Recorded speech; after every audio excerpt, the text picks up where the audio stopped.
All right.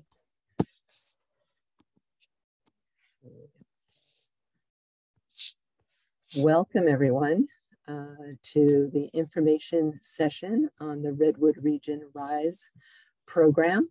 We're going to be introducing you to what we have been working on over the past several months for the CERF program today. And I am Mary Ann Petrillo, CEO of West Business Development Center. And I work closely in Mendocino and Lake counties. And I'm here today with several other participants, panelists, who have been working very closely on this program. So why don't we just go around and each do introductions. Stacy. Thank you. Good afternoon, everyone. I'm Stacy Kaiko, and I'm the Development Manager for Economic Development and Financing Corporation. We are located here in Ukiah and serve all of Mendocino County. Great. Ursula?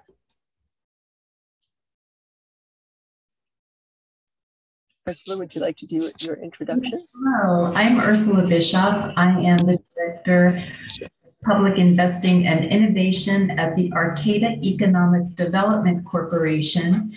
We work in 6 counties in Northern California as a community development finance institution, an economic development corporation, and small business lending center. Thank you. And Paloma? Good afternoon, everyone. I am Paloma Patterson, Senior Business Development Manager for West Business Development Center. So thank you all for joining. Yeah, thanks everyone for joining today. Just to give a little bit of clarity, mostly this invitation was sent to a lot of people who are in Mendocino County, even though you will see this is a 4-county region that we're going to be talking about. We're going to be doing presentations like this probably multiple times over the next few months. So bear with us. You're the first to get some of this information as it's happening. So I'll go ahead and just kick it off here, and then I'll be passing it off to Ursula. Many of you on the call have been hearing a lot about CERF because it has been talked about since late in 2021. But this is a state of California grant that was created, a fund that was created specifically to promote a sustainable and equitable recovery from economic distresses of COVID. We all know what we've gone through over these past couple of years and how devastating it's been for businesses and households and families and communities. I think the attempt of the CERF program, as you'll learn more about it, is really to start to do a bottom-up economic development planning. And what the state has done is it has split the state into 13 regions, of which we are in the Redwood Coast region. And we'll talk a little bit more about the details of that. But the way this planning grant has been developed is there's 2 phases. There's the planning phase, which is what we will be in for about 2 years. And as I said, the 13 different regions throughout the state will be working on their own regional economic resiliency plan. Each region will receive up to $5 million to do this work, with the administration coming through a fiscal agent and a regional convener. And again, we'll be talking more details about that. But the second phase is the implementation phase. So you want to be thinking about, and the planning phase will help you understand and evolve projects and programs that then can be highlighted or submitted for the implementation phase. And that'll be the next part of this project. And that is up to 500 million will become available for the implementation phase. And again, more is going to be talked about that later on. But what we'll be focusing on today in our discussions is really that planning phase. Just to give you some context, this is the timeline that has been developed. Let me see if I can. And as of this past Monday, after many, many months of lots of all the people attending, all the people in the panels, many, many organizations working on this, the planning phase solicitation was submitted.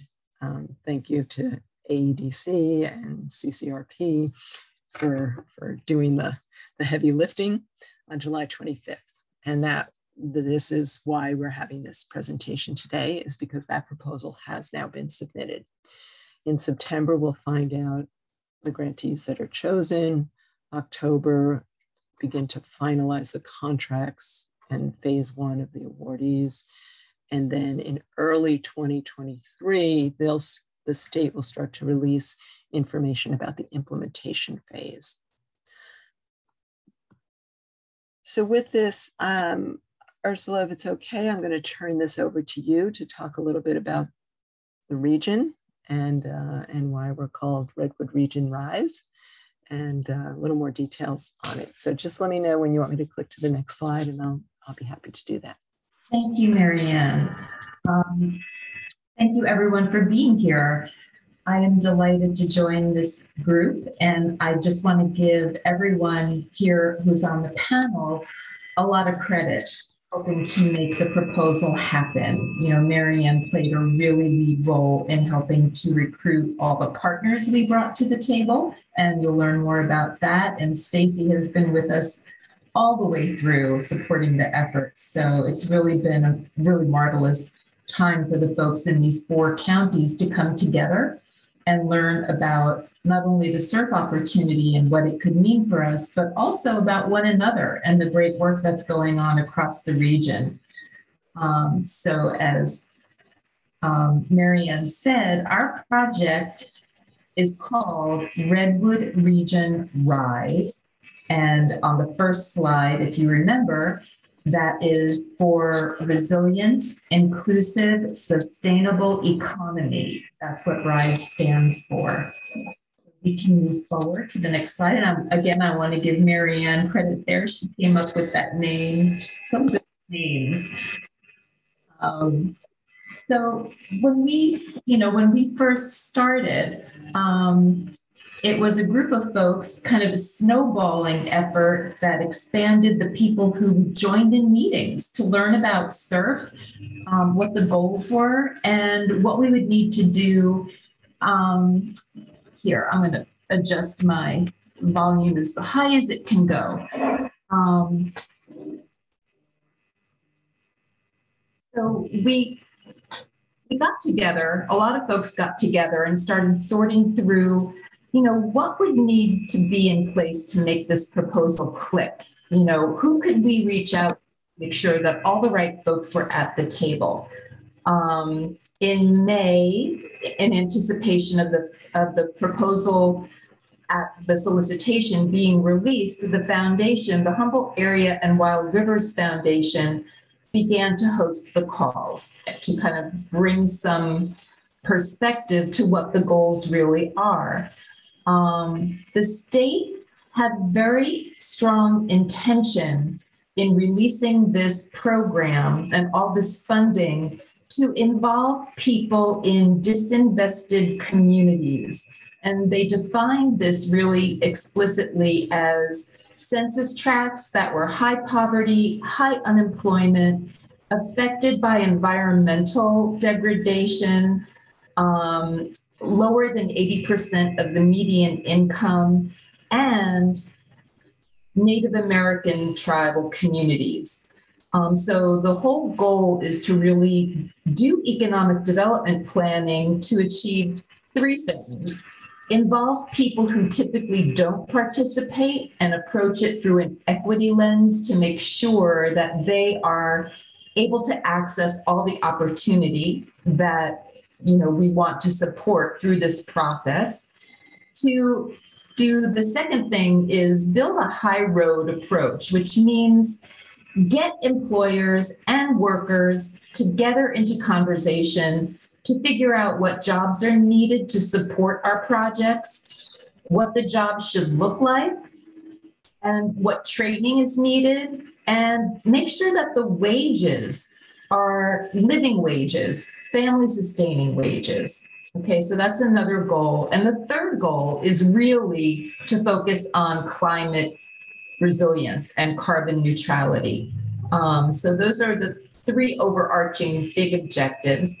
This is the vision and purpose that our group crafted to really build this regenerative economy that's jump-started by community-led innovation and collaborative governance, and to support a really equitable, comprehensive planning process that makes sure that we've got pathways into the industries and employment opportunities that are going to benefit everyone. Thanks, Marianne. Mm-hmm. These are the specific goals that the whole process, Redwood Region RISE, is out to achieve. Okay, build economic development capacity, especially in communities that are disinvested, create an equitable regional plan, increase the diversity of the workforce across the region, and then the last one, I'm just going to move my little screen, identify the funding opportunities for the projects that are really driven by stakeholder participation. So as Marianne mentioned, the state wanted this process to be really well supported. And because it wants a plan that's based on data as well as community voices, it said, well, we need a regional convener. We need someone who can really pull together all the information that will support our work and do extensive outreach and engagement to make sure that everyone who should be at the table has an opportunity to participate. And in our region, that role is being filled by the California Center for Rural Policy at Cal Poly Humboldt. They are being supported in outreach and engagement by North Coast Opportunities. And both the CCRP and North Coast Opportunities have extensive experience in doing this kind of work. AEDC, because it serves a number of counties across the northern part of the state and has capacity, and has worked in partnership with CCRP before, was chosen as the fiscal agent. And this role is not just a pass-through role, it's really an active role to work closely in partnership to make sure that the funding gets out into the community in the way that the leadership group anticipates it should. This is the group of 47 organizations that signed on to be part of the initial leadership structure called a collaborative that will guide this planning process. And the state specified there should be at least 13 different types of organizations represented so that we really do have a diverse group of stakeholders at the table. And this is where Marianne's support, Stacy's support, the support of a couple of other people was really instrumental in helping us do the outreach to involve the partners who have signed on, agreeing that they will help to move this work forward. So I'll give you just a minute to continue to scan this slide. It's a really wonderful, wonderful group of partners, and we appreciate the support of you on the call today, who are signatories, who are agreeing to take this ball and run with it and help us out in this effort. And I'd like to add here, Ursula, too, for members on the call who are part of this group, we could use your help too in as we're trying to figure out what information to share, when and how, and any ideas after this presentation is finished that you may have around that outreach, please send it to any one of us on the panel here, because we will be taking that into consideration. Because, this is it's 4 counties. We're trying to reach everybody, and it's a challenge. So if you have good ideas on that outreach and what should be shared and when, please do let us know. So the collaborative, this group of 47 organizations, had to agree as partners to be governed in a certain way. This collaborative will have a steering committee because it's large, and so it will be helpful to have a smaller group that will kind of take the lead in reviewing and approving plans and analyses and, you know, the products that get generated out of this process. The steering committee will be nominated a couple of members from work groups or teams that are established to organize and lead and structure the work. There will be, from this collaborative, a review caucus. Anyone who identifies as a BIPOC or disinvested community member or an impacted worker can join this caucus and provide guidance to help make sure the collaborative and all the products that get produced are really attuned to equity considerations and concerns. So the review caucus can help provide guidance on strategic directions, inclusivity, policies, anything that we have to develop through this process. The REC is going to create teams, as I mentioned, and in each county, there will be a local leadership team. In an ideal world, the local county leadership teams would mirror the representation of all the diverse stakeholders that are already on the REC, you know, that collaborative leadership group. And to ensure that the voices from disinvested communities are represented, the local leadership team will be co-led by an organization or community leader that works with those communities or is from those communities, so that we really have voices represented very strongly in the work that gets done. The local team members will all, you know, as Marianne said, kind of focus on the work that you've got underway in the local areas, coordinate perhaps with counties that are not in our region, but that you work with already closely, and help move the information to the working groups that the REC establishes and that gets fed up to the steering committee. And then it'll also be the case that whatever the REC decides will travel down back toward the counties at the local level. And so we're sure that information will travel smoothly in both directions throughout the planning process. One of the key features of the collaborative that the state mandated was that there would be a decision-making, a very participatory decision-making process that shifts power. The state recognizes that there is an imbalance, you know, in the way that economic planning has traditionally been conducted, in that people who are affected aren't always at the table. And in this process, we want to make sure that not only are they at the table, but they have a clear leadership role and that they are able to participate and lead the process. So the decision-making process is going to be participatory, shift power to voices that don't traditionally get represented or heard.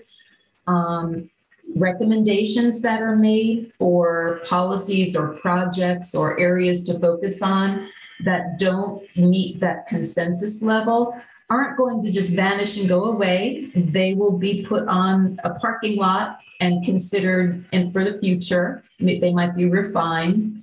And members of the collaborative understand that governance and participation will evolve, you know, as the process unfolds. New voices come to the table, suggest different ways of doing things. And they're committed to be open to that and to move the work forward.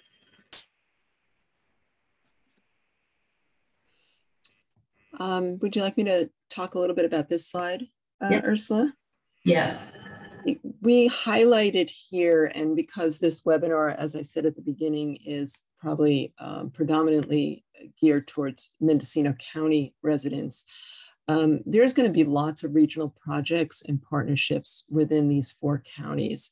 But oftentimes what one hears when working on these kind of economic development areas is like, oh, we did that plan 2 years ago, or we did this 5 years ago, or so-and-so has this plan here. And, and then nobody ever knows really, well, what happened to those plans? Well, one of the things, because this is a bottom-up approach and they are really trying to understand each county's needs and then combine them into a regional plan, we are going to be looking, we in Mendocino County will be looking at a lot of the strategic plans that already exist for our county around the economy. Not too long ago, and some of you on the call may have been involved in the Move 2030 work, where we had not only the local community develop a community economic action plan, but then we had third-party researchers do some analysis. And this was done right in the middle of COVID during 2020. So the data is relatively fresh. So we're going to be using those 2 project plans in addition to the Sonoma-Mendocino Economic Development District, which just completed its brand new CEDS strategy. So Sonoma-Mendocino has its own economic development district, and this strategy, this community economic planning document has, I believe, over 47 different projects in it. On the right-hand side, you could see a few of the sort of topics: the blue economy, the green regenerative economy, regional partnerships, community well-being projects, broadband, arts, leisure, public-private partnerships. All of those things are going to be coming together, using this governance model, working with the different groups, trying to ascertain either how to combine things, how to grow things, how to get the funding, set it up so that it could be as successful as possible to get the implementation dollars that we need to push some of these projects along. And along the way, we'll all learn a lot more about how to really make our economy grow and thrive. So I wanted to highlight this here because, again, like I say, there have been and will continue to be utilizing the plans that exist, as well as understanding some of the current needs in the economy through this particular process. This matters. A lot of us have been working on this, and it seems a little bit kind of hazy, working in a vacuum. You're not quite really understanding how we're all going to come together. But I think this is a really good statement that this inclusive regional groups, they're going to be convened specifically to incorporate the existing local efforts and address planning and how it affects the broader regional activities. So this is a huge opportunity for our region to really have an important role to play in the overall California economy. And I think this is the planning that's going to take place that will allow us to identify those key projects that are going to help us really to create accessible, well-paying jobs for the future. So we want to hear from you. We want your input.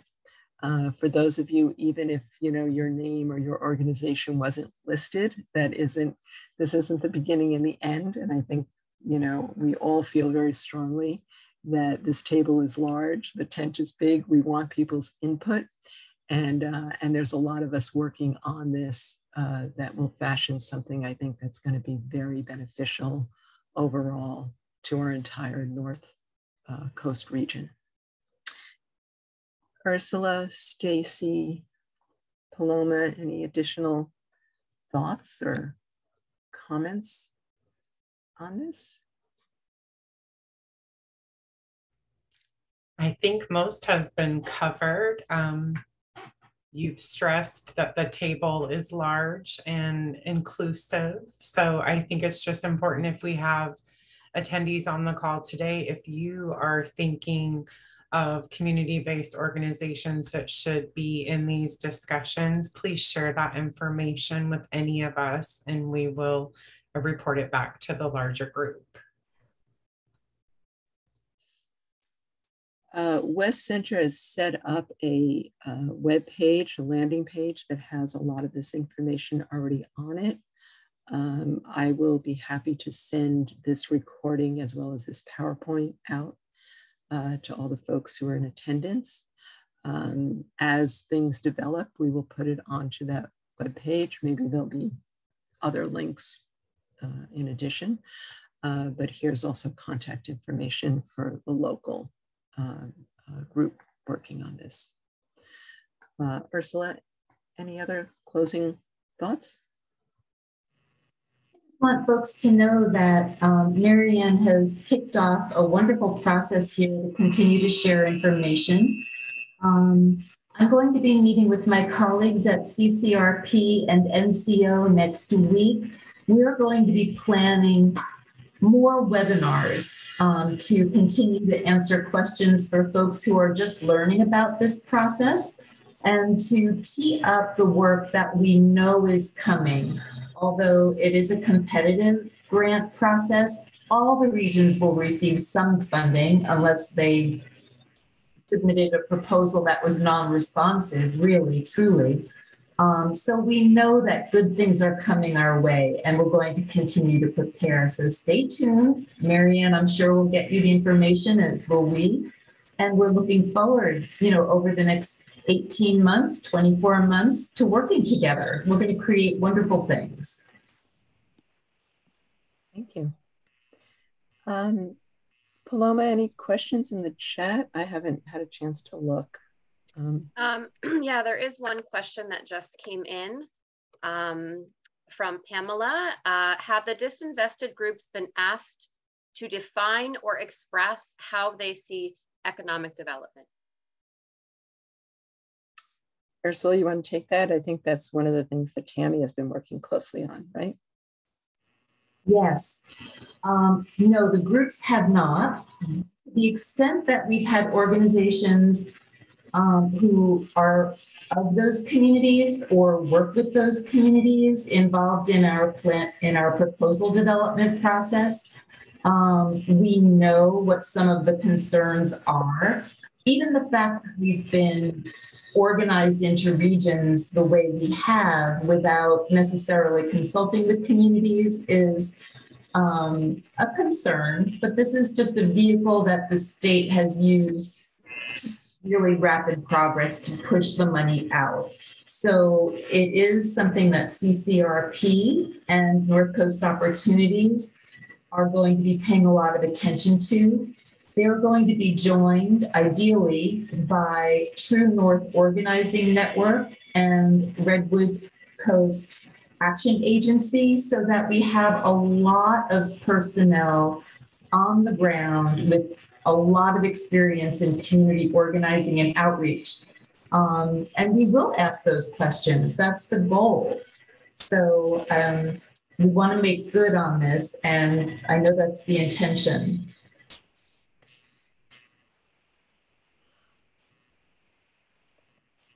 Yeah, and someone was asking again about the PowerPoint. So just to reiterate, this will be sent out to guests and we can make it available on our site.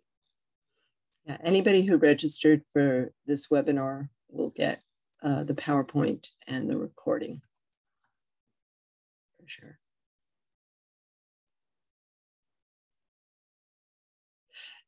And I want to also reiterate what Ursula just said. This, and many of you on the call have been involved in big programs like this.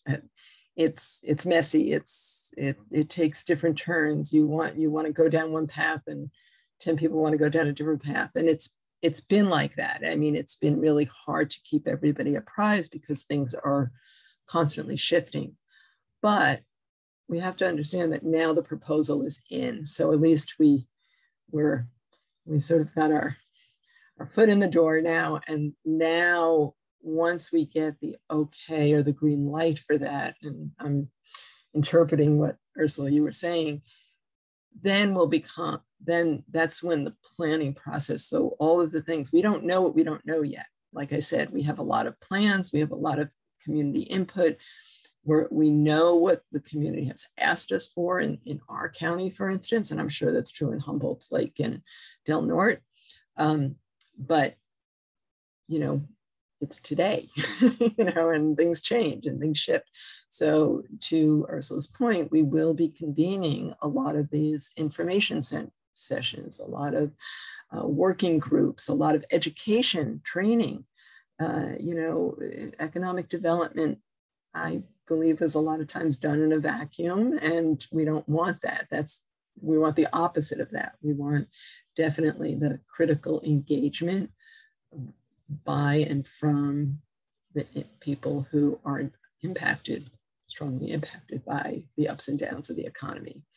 And we all know we live in a rural region.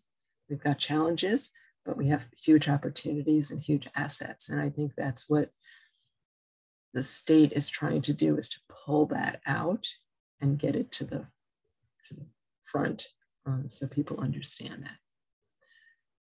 A couple more questions have just come in. So is the proposal available for people to review or read?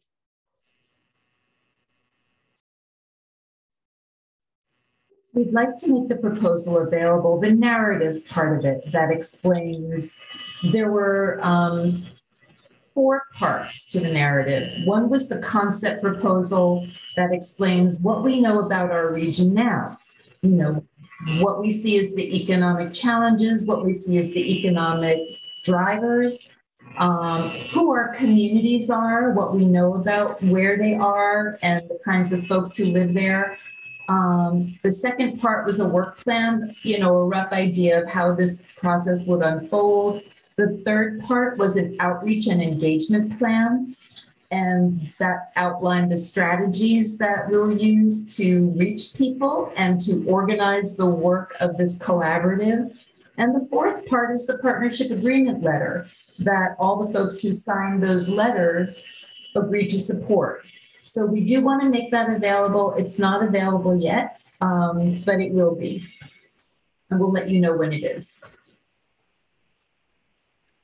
And finally, there's a question around, and I'm not sure if this is about encouraging technology. So if Sheng wants to clarify, please feel free, but it's how technologies and business move into our community to improve our green environment. So again, I'm not sure if it's how are we encouraging that, but if you want to speak a little bit about the role of business and the green economy. I think that it's really interesting, and I know we clicked through that slide quickly, but the state, as Ursula said, you know, there was very specific categories. So businesses had to be incorporated, you know, private sector, work centers. There's all those different, what were they called? Organizations and then within that, the organizations that represented that area of expertise. So the state wanted to make sure that that broad representation was there. And I do believe that businesses will be represented, as well as the impact of technology, which is going to be across all of those groups, because we're, you know, this is the world we live in. We all know that technology is going to have a huge impact. Now, how that conveys, that's more than just broadband, right? It's digital literacy as much as it's having the infrastructure in place. We all want the infrastructure in place to access technology, but we also have to have the education to access that technology. So it's a combination of 2 things. And that ties, I think, back to the goal of this, which is sustainable, good, you know, living wage jobs. And what do those look like? You know, we're all anticipating the next 10 years, and what will that look like? And that's what this planning process is about.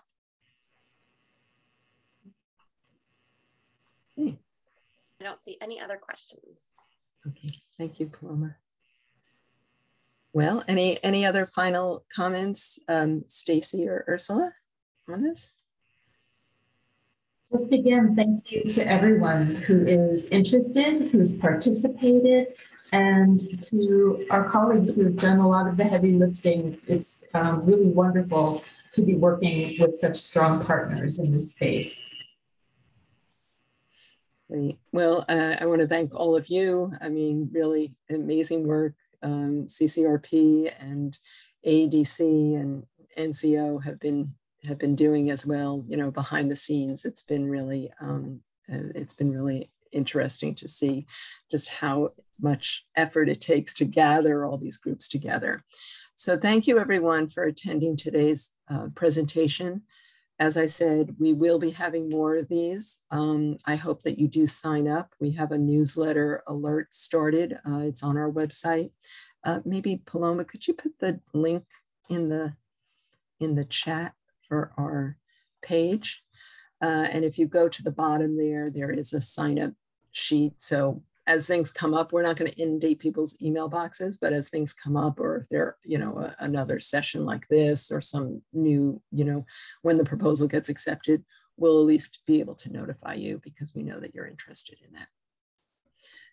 So thank you again. Thank you to my colleagues. I thought of one Stacey? additional item, Marianne, is we do have the Redwood Regional Economic Development Summit coming up in September. So now that we have everyone on the call's email address, we could certainly follow up with a reminder to let you know more about that event as well. Thank you. Excellent. This is the second year that we're doing a Redwood Regional Summit. And of course, the first year we were all just coming together for the first time. Now with CERF, it's going to bring a lot of us together, learning about what each one of us is doing in our different respective counties. So for those who are still on the call, I really encourage you to consider signing up to attend. It's virtual, but I think we're going to also kind of try to have some in-person county meetings during the time of the event as well. So yeah, stay tuned. And it's September 21st and 2nd, or 22nd, 23rd. 22nd, 23rd. 22nd, 23rd of September. So you got a little time, but I really want to encourage everybody definitely, because we'll be talking about lots of things like this. Okay. Thank you, everyone. Have a good rest of your day and a great weekend ahead. Take care. Bye. Bye.